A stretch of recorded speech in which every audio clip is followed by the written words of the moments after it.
Hello, Dr. Dan Yachter, and it's great to be with you for this week's news, views, and weekly updates. And we're going to wrap up the discussion that we've been having over the last 4 weeks, all about hormones, stress, and thyroid health and function. So we're going to wrap it up because we have a whole nother topic coming up right around the corner: diabetes reversal, blood sugar control, coming up on Tuesday, this upcoming Tuesday. And before I sign off today, I'm going to tell you about the 2 very special guests who are going to be there teaching the Masterclass.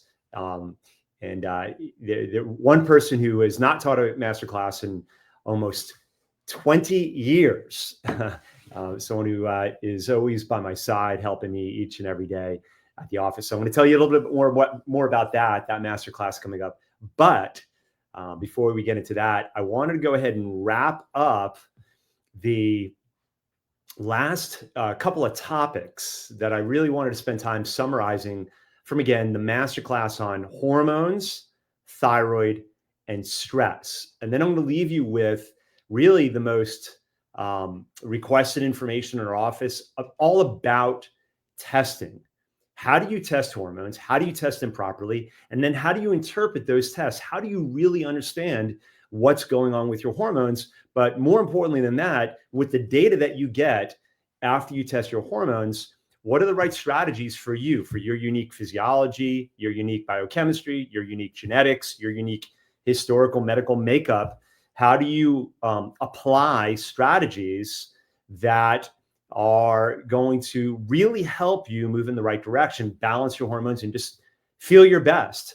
And one of the things that you need to know is that this process, once you get tested, course correcting hormones and just getting your body feeling your best, it just takes time. You know, it's not like a pill, potion, lotion, shot. Healing takes time. So we're going to talk about that.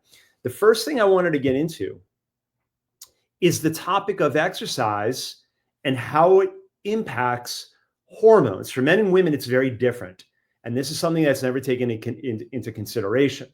A man, no matter what the age, well, I guess once a boy hits puberty and kind of beyond that point, beyond the age of, say, 14, 15, 16 years old. But for men in general, the level of intensity of exercise really does not matter. The more intense, really, I guess you could say the better. It doesn't really impact from the standpoint of impacting hormones or throwing hormones out of balance, with the exception of maybe burning out the body, not giving the body enough recovery time. Outside of that perspective, when it comes to hormones, in terms of testosterone, DHEA, some of the major hormones involved with male function and male health, a man can really go intense with their bodies.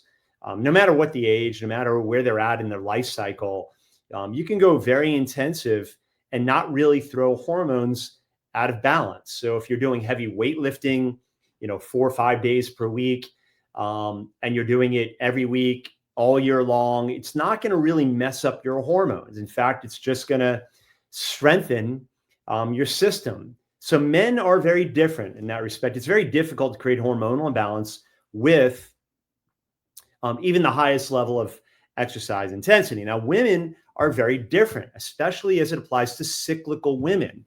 Women who are in their cyclical years, who still have menstrual cycles, there are differences during the month where exercise intensity will have a very great impact on the hormonal balance of the body.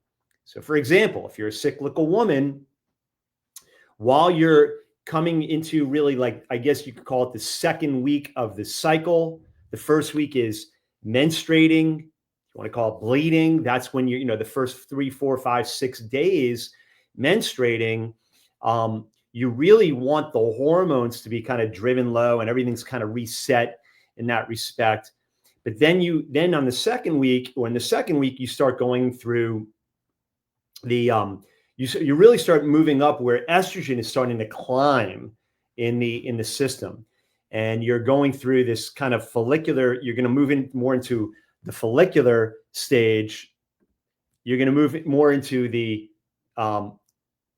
follicular phase, which is, and I just want to kind of making sure that I'm still with you guys here.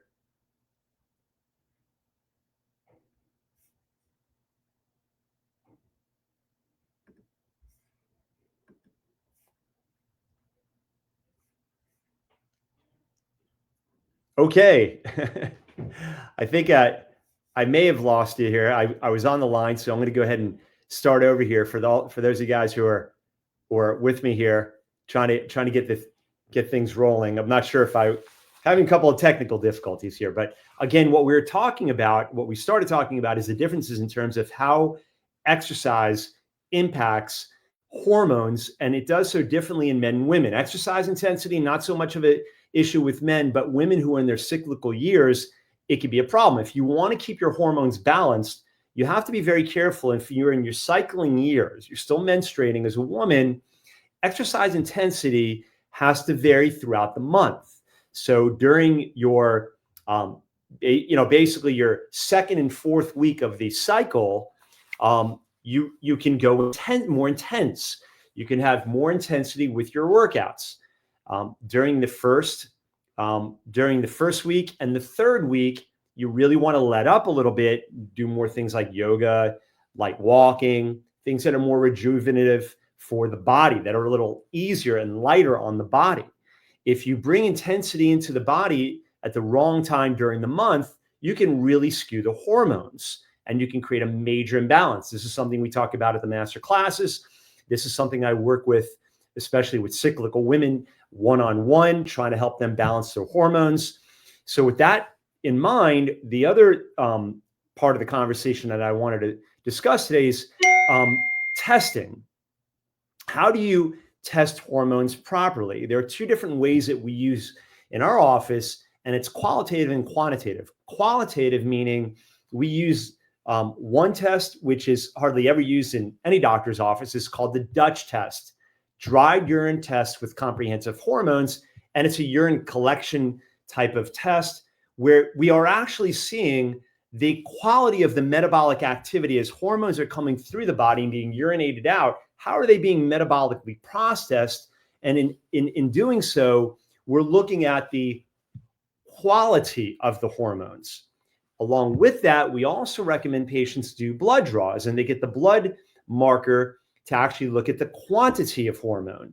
So you can see quality and quantity. And the way I refer to these two tests is that just having a blood draw and looking at your blood markers, which is what most doctors do, it's similar to walking past a bookstore and looking at the books through the window. That's what a hormone blood marker is like. So if you're looking at testosterone, estrogen, progesterone, DHEA, pregnenolone, progesterone, these different markers are important, but it's like looking at the books through the window, walking by a bookstore, versus having the Dutch test is like going into the bookstore, opening up the book and reading the story, right? So obviously, both are of value. You can get a good sense of the book by looking at it, but you want to also read it. And that's what the Dutch does. It reads your hormonal biography.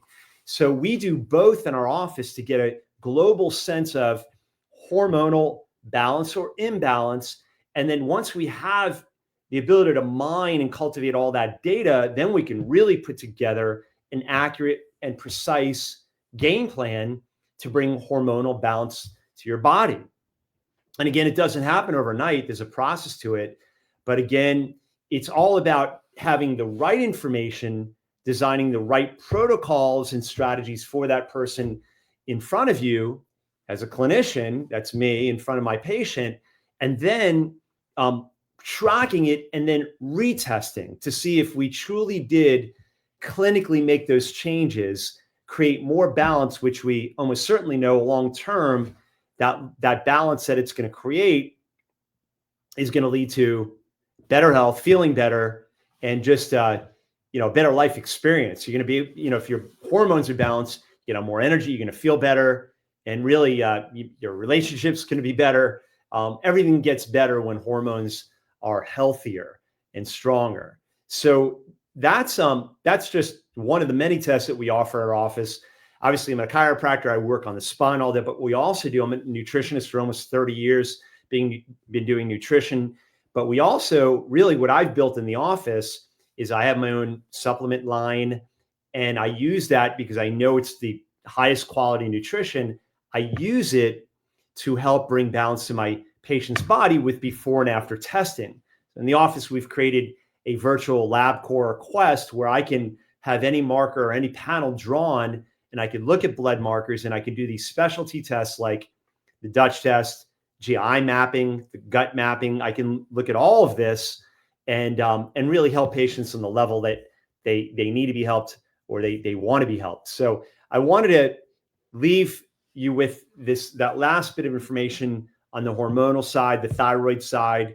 The Dutch test looks at organic acids, which can show you deficient vitamin status. It looks at stress hormones and sex hormones, sex and stress hormones. So this is what we do in the office. We do this testing to really find out what's going on. And that's kind of wrapping up the hormone, thyroid, stress management masterclass month series here. And now we're going to be moving into diabetes reversal, blood sugar control. That's the theme. That's the masterclass coming up on Tuesday, the 18th, right around the corner. That's this upcoming Tuesday. And Dr. Leif Martenson, who's been with me by my side for almost 21 years now, and his wife, Annette Booth Martenson, both a chiropractor and a nurse, are going to be instructing that masterclass. They've got to combine over almost 60 years experience. And Dr. Leif and certainly Dr. Annette going to bring tremendous, unique insight, information to the masterclass, teaching on this topic. And it's going to be powerful. It's going to be awesome. Dr. Annette has recently gone through a major health transformation, and she's going to share with you the strategies, the technology that she's used, all the natural strategies. It's going to be a very powerful night. And I would love for you to join us, whether you're a patient or a non-patient. It's free. It's right here in the office, and you will get so much out of it, whether you have diabetic concerns or not, whether you have blood sugar issues or not. Come learn, grow, and elevate your knowledge so you can live life without fear. When you have knowledge, you're empowered, and you can make great choices and decisions regarding your health. Everybody have a great Wednesday. Thank you so much for joining me. Be with you soon. Dr. Dan Yachter signing off. God bless.